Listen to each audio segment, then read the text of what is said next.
بسم اللہ الرحمن الرحیم۔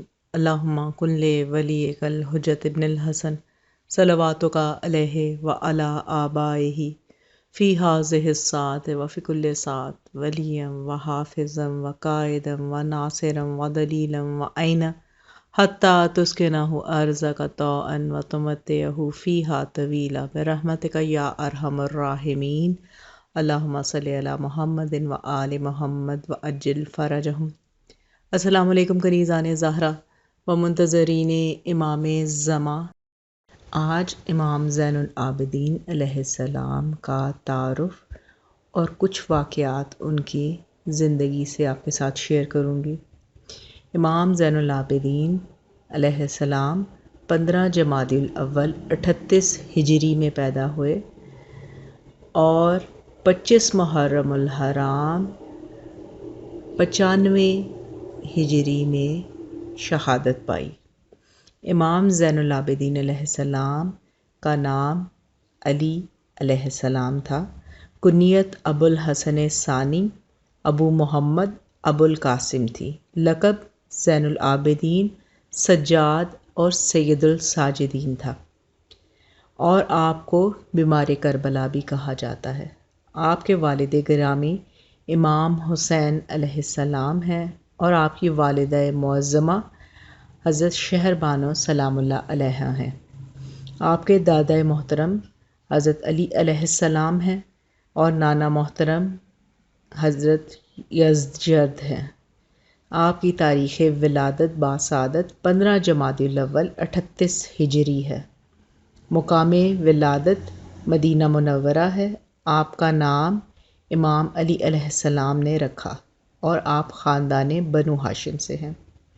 امام زین العابدین علیہ السلام کے پاس آپ کے خاندان کا ایک شخص آیا اور اس نے آپ کو برا بھلا کہنا شروع کیا اور نامناسب الفاظ استعمال کیے۔ کچھ دیر کے بعد جب اس نے دیکھا کہ آپ علیہ السلام نے قطعی کوئی جواب نہیں دیا اور خاموشی سے سنتے رہے تو وہ چلا گیا۔ امام علیہ السلام نے اس کے جانے کے بعد حاضرین محفل سے کہا، تم سب نے سنا اس نے کیا کہا اور میرے بارے میں کیا کہا۔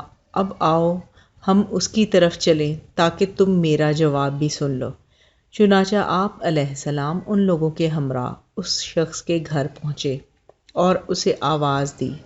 وہ شخص گھر سے باہر نکلا تو ایسا لگ رہا تھا کہ وہ کوئی بدتمیزی کرنے لگے گا، کیونکہ وہ سمجھا کہ اب آپ مجھے میری باتوں کا جواب دیں گے۔ مگر جوں ہی وہ امام علیہ السلام کے سامنے آیا تو آپ نے پوچھا، بھائی ابھی آپ میرے گھر میں آئے تھے اور مجھے جو کچھ آپ نے کہا، اگر وہ باتیں واقعاً مجھ میں موجود ہیں تو میں ان کے بارے میں خدا سے مغفرت طلب کرتا ہوں، اور اگر ایسا نہیں ہے تو خدا تمہیں معاف کر دے۔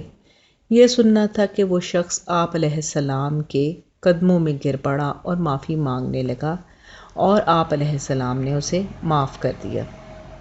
تو کنیزان زہرا و منتظرین امام زماں، کوئی شخص اگر ہمیں برا بھلا کہے تو برداشت کرنا چاہیے اور جواباً شائستگی سے اسے اس عمل کے بارے میں احساس دلانا چاہیے تاکہ وہ ہمیشہ کے لیے ہمارا خیر خواہ بن جائے۔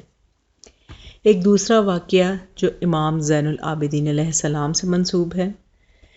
امام زین العابدین اپنے غلام کو کسی کام سے آواز دیتے ہیں، چند لمحوں کے بعد جب دیکھتے ہیں کہ اس نے کوئی توجہ نہ دی تو آپ علیہ السلام پھر اسے پکارتے ہیں، لیکن اب کی مرتبہ بھی کوئی جواب نہیں دیتا۔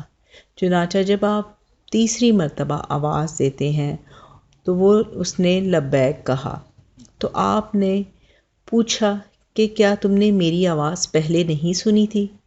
وہ کہنے لگا کہ جناب سنی تھی۔ آپ علیہ السلام نے پوچھا، پھر تم نے کوئی جواب کیوں نہ دیا؟ کہنے لگا کہ مجھے پتا ہے کہ آپ غصہ نہیں کرتے۔ یہ سن کر آپ علیہ السلام سجدہ شکر میں گر گئے اور کہا کہ میرے خدا نے میرے غلام کو میرے خوف سے بے خوف بنا دیا۔ تو کنیزان زہرا و منتظرین امام زماں، اگر ہمارا کوئی ملازم ہماری پکار پر بھی متوجہ نہ ہو تو اسے سزا نہیں دینی چاہیے بلکہ اس کی اصلاح کرنی چاہیے۔